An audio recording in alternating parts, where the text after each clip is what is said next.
안녕하세요. 마음 많은 가치 투자를 꿈꾸는 투머치 팍입니다. 금일 코스피와 코스닥이 크게 폭락하였는데요.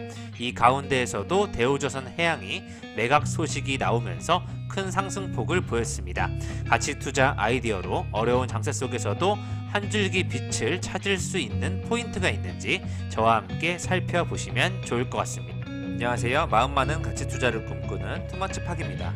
먼저 영상을 보시기 전에 좋아요와 구독을 꼭 부탁드릴게요. 감사합니다. 먼저 금일 증시 현황을 살펴보기에 앞서 대전 아울렛 화재 소식을 말씀드리겠는데요. 현재 총 7명이 사망자로 발견되면서 대전에서 일어난 현대 프리미엄 아울렛 화재 사건이 큰 이슈가 되고 있습니다. 현재 하역장 의류 더미에서 발화로 추정이 되고 있는데요.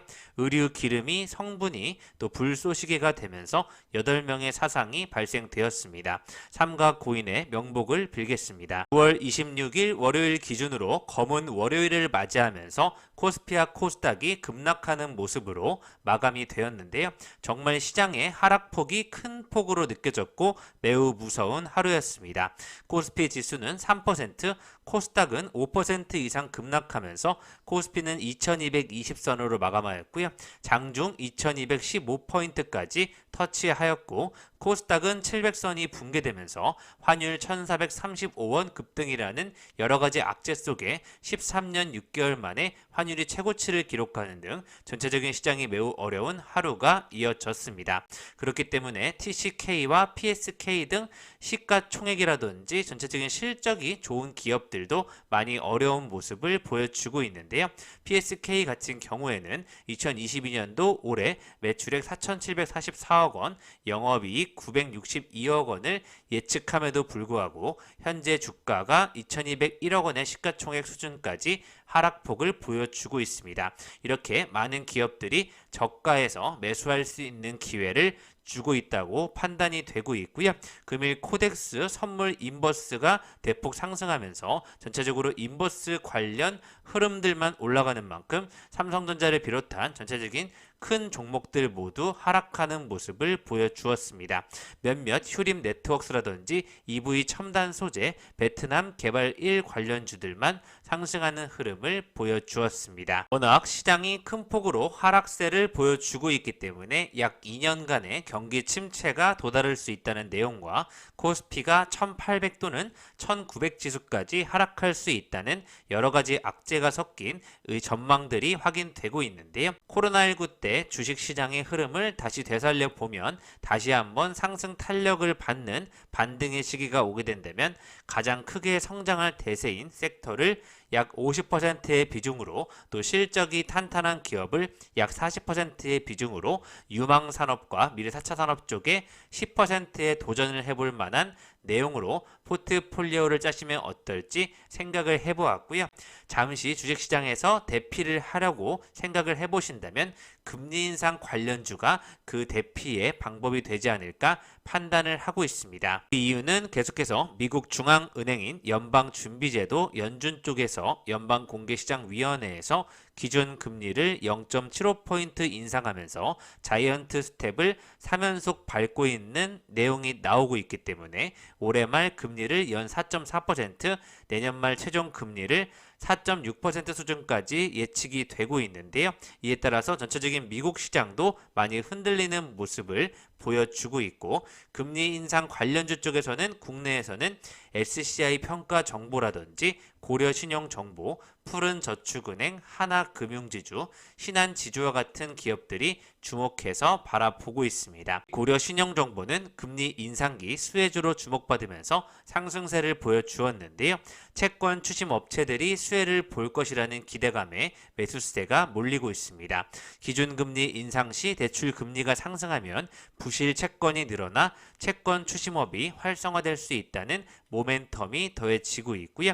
금리 전망이 현실화된다면 금통위가 올해 남은 10월과 11월 회의에서 연속으로 빅스텝을 하더라도 연말 한미 기준금리 상단의 격차는 1%포인트에 달할 것으로 예측이 되고 있습니다. 그렇기 때문에 금일 상승폭을 보였다가 하락한 상태로 마감은 되었지만 제주은행도 최근에 꾸준한 관심을 보여주고 있고요.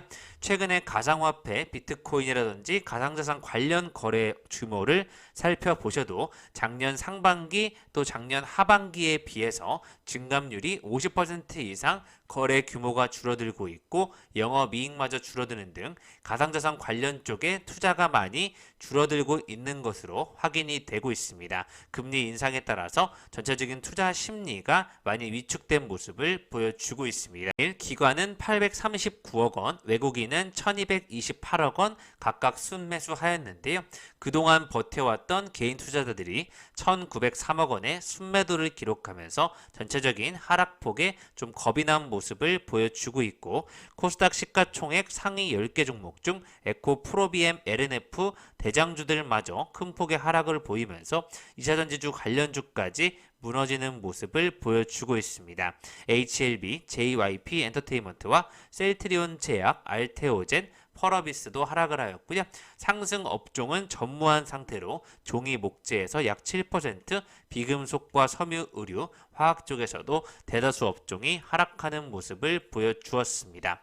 금일 아시아 쪽에서는 일본 니케이 지수도 전장 대비 2.66% 급락한 26,431포인트로 거래를 마치게 되었고요. 특히 영국발 악재 소식이 시장에 큰 폭으로 다가오고 있는데 영국 정부의 대규모 감세 대책이 파운드 가치 급락 및 영국 국채금리 급등으로 이어지면서 일본 시장에도 리스크 회피 분위기가 조성이 되었습니다. 특히 영국 정부는 소득세와 인지세를 인하하고 법인세 인상 계획을 철회한다는 약 68조 원 규모의 감세 정책을 내세웠는데요. 이는 정부 부채를 크게 늘리면서 재정 악화를 겪을 것이라고 지적을 받고 있습니다. 이후 영국 화폐 파운드는 가치가 급락하고 있고 26일에도 아시아 시장에서 가치가 4% 이상 떨어지면서 타상 최저치를 갈아치우고 있는데요. 일본은행 외환시장 개입으로 다소 가치를 회복했지만 엔화 역시 장중 144엔대까지 하락하는 모습을 보여주었습니다. 중국 상하이 지수도 역시 심리적 지지선으로 여겨지는 달러당 7위안을 넘어서면서 2년새 최저 수준을 이어가는 흐름으로 1.2% 하락한 상태로 마감을 하였고요. 외환 위험 준비금이란 금융기관이 선물한 거래를 할 때 인민은행에 1년간 무이자로 예치해야 하는 금액의 비율을 말하는데 인민은행은 외환위험금 준비금 비율을 이달 28일 0%에서 20%로 상향 조정한다고 밝히면서 아시아 증시가 전체적으로 침체를 보이고 있습니다. 이럴 때일수록 어떠한 기업을 중점적으로 보면서 이 시장을 타개해야 될지 다각도로 생각해보고 있는데요. 금일 같은 경우에는 방산이라든지 신재생 관련 쪽에서 증권사 리포트들이 많이 나왔습니다. 한국항공우주는 여러 곳에서 리포트가 나왔는데요.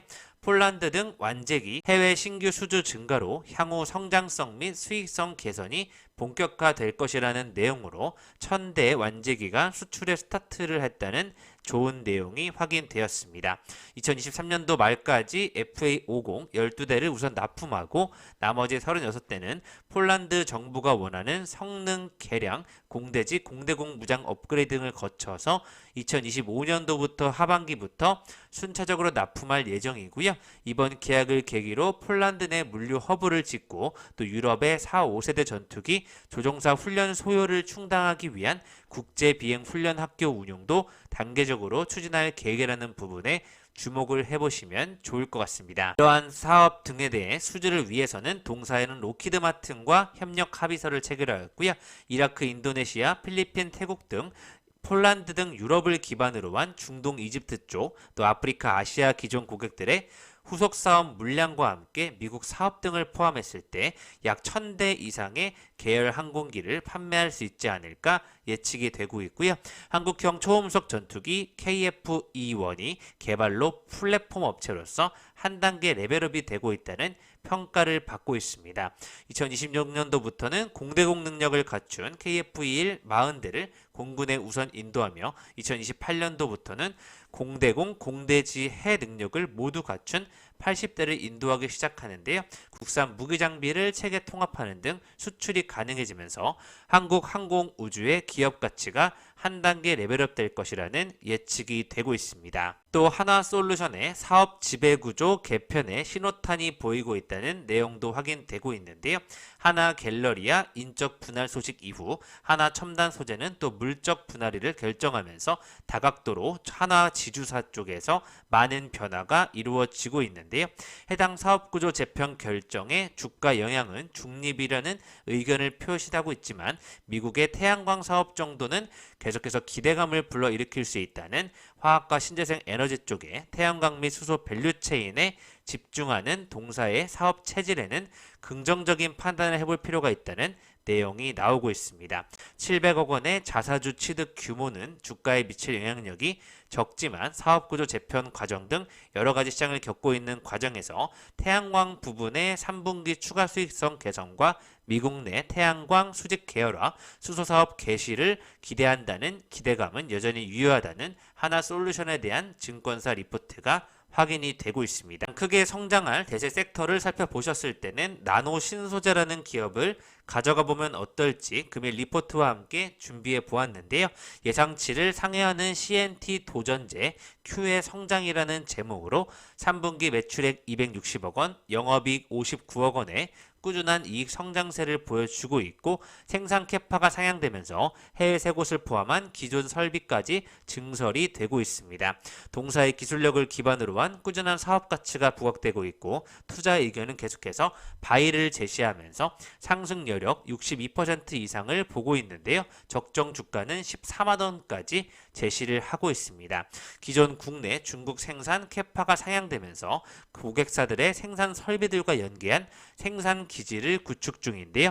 LG화학의 상향된 CNT 생산량 목표 및 셀 생산 기업들의 적용 사례 확대에 맞춰서 한국, 중국 설비의 증설을 진행 중에 있습니다. 올 12월 완공 예정으로 한국은 6,000톤, 중국은 7,000톤의 캐파 확보가 될 것으로 예측되고 있는데요.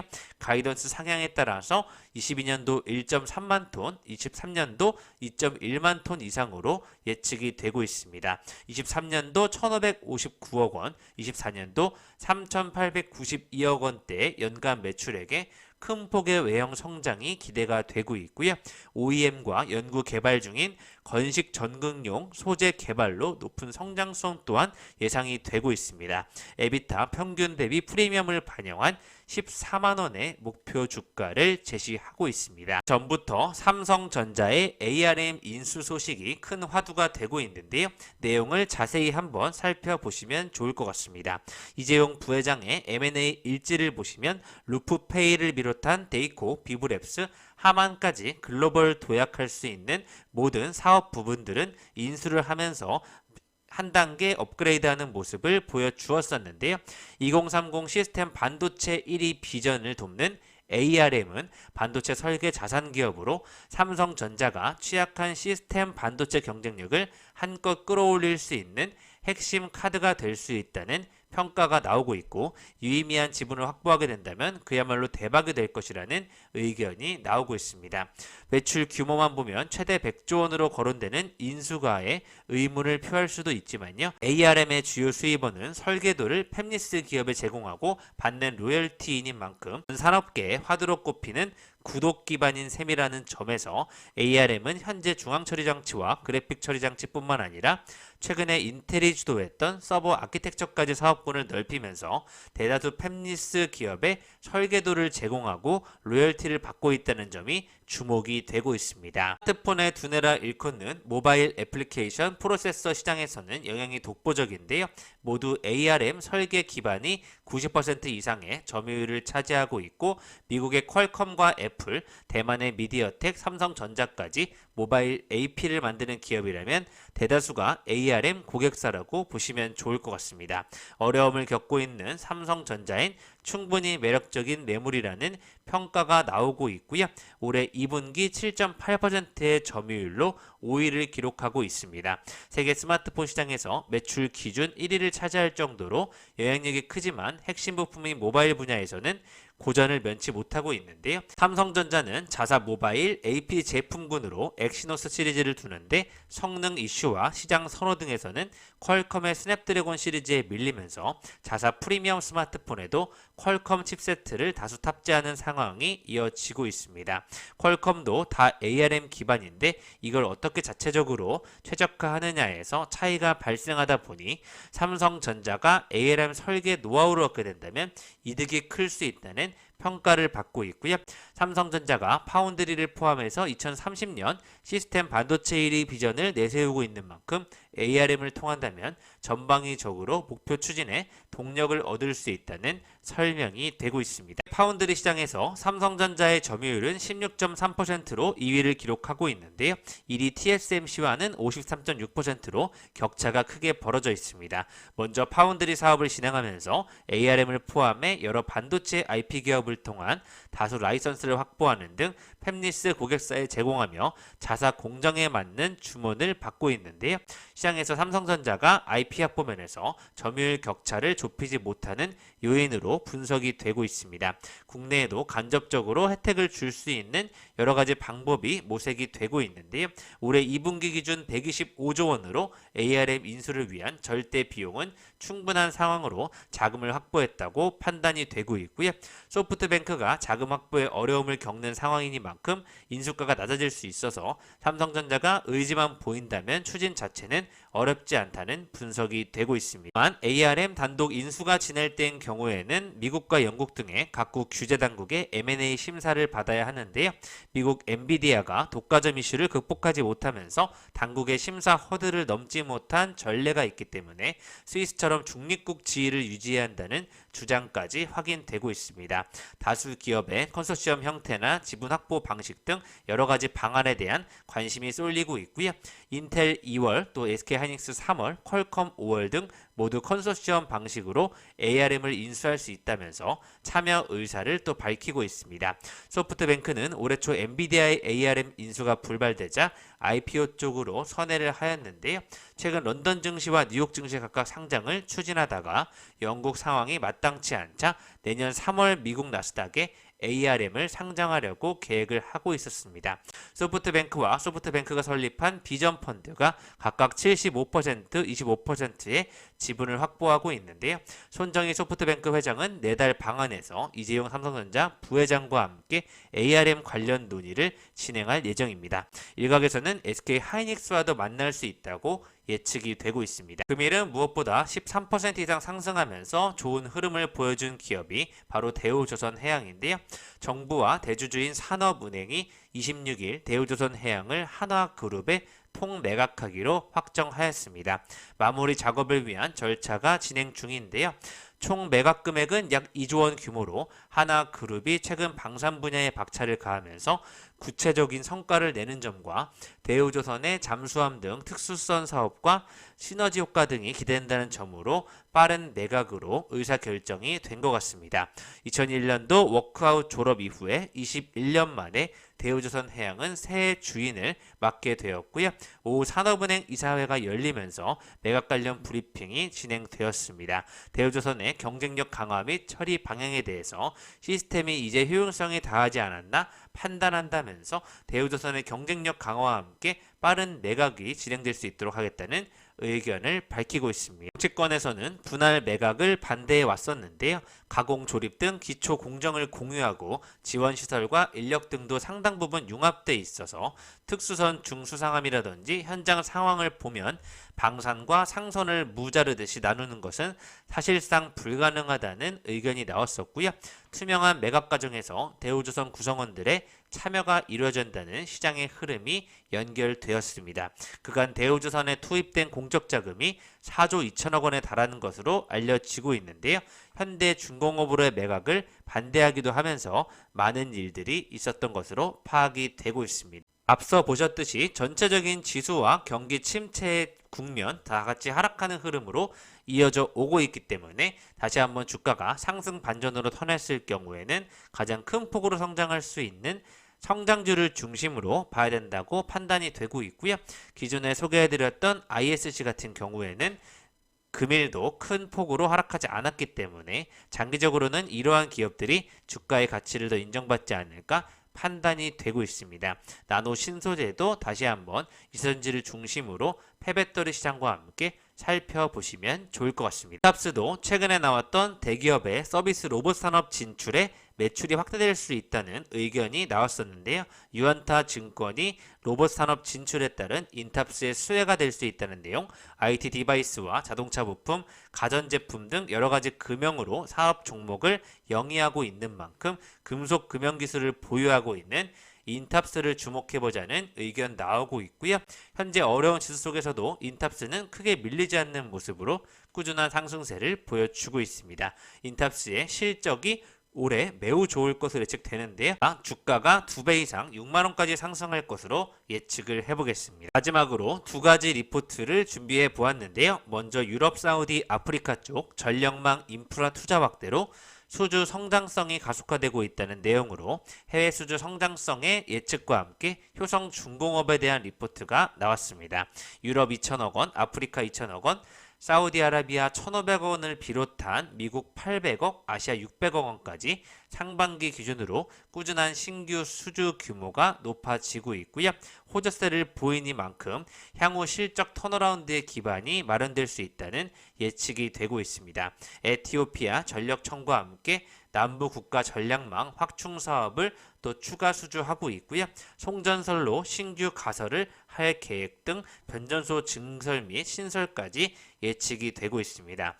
지난해 말 수주 잔고가 2조 3천억 76억 원 수준인데 2분기 말 수주 잔고가 3조를 넘어가고 있는 만큼 수주 잔고를 바탕으로 한 수익성 개선을 한번 기대해 보시면 좋을 것 같고요. 잠시 DDR5로의 전환이 늦어진다고 하면서 심택이라든지 여러 가지 좀 밀리는 모습이 나왔지만 숨은 진주라는 측면에서 DDR5 전환의 실질 수혜주가 될 수 있는 TLB를 지켜보자는 리포트가 다시 한번 나왔고요. 목표 주가는 55,000원까지 제시가 되고 있습니다. 2023년도 최고 실적 예상과 함께 DDR5 전환 시기에 높은 수익성 영역인 서버향 D램 메모리 모듈 시장 진출을 종합적으로 반영할 것이라는 의견과 2022년 최고 호황과 장기적 고성장 요인이 선반영된 것으로 판단이 되고 있는데요. SSD 시장에서 점유율 증가로 매출이 확대되고 있고 DDR5 전환이 시작된 이후에 신규 진출 및 매출 확대가 예상이 되고 있습니다. 서버향은 2023년도가 시작되면서 TLB에는 새로운 성장기가 도래할 것으로 전망이 되고 있고요. 이에 따라서 D램 메모리 쪽 D램 메모리 모듈을 DDR5로 전환하게 되면 올해와 내년도까지 창사 이래 최대 실적이 전망된다는 점에서 실적주의자 성장주로 TLB를 살펴보시면 좋을 것 같습니다. PC향 D램 메모리 모듈 고부가인 SSD 비중 확대에 따른 서버향 메모리 모듈 매출 확대 등 증가되는 폭을 꾸준히 살펴보시면서 TLB를 투자해 보시면 좋을 것 같습니다. 지금까지 투마치팍과 함께 가치투자 아이디어로 어려운 장세 속에서도 돋보이는 흐름을 보여주고 있는 몇몇 기업들을 살펴보셨고요. 인탑스라든지 TLB와 같은 실적이 좋아지는 성장주이자 가치주를 중심으로 한번 저평가일 때 담아보시면 좋을 것 같습니다. 감사합니다. 이상 지금까지 마음 많은 가치 투자를 꿈꾸는 투마치 팍이었고요. 영상이 마음에 드셨으면 좋아요, 구독을 부탁드리겠습니다. 감사합니다.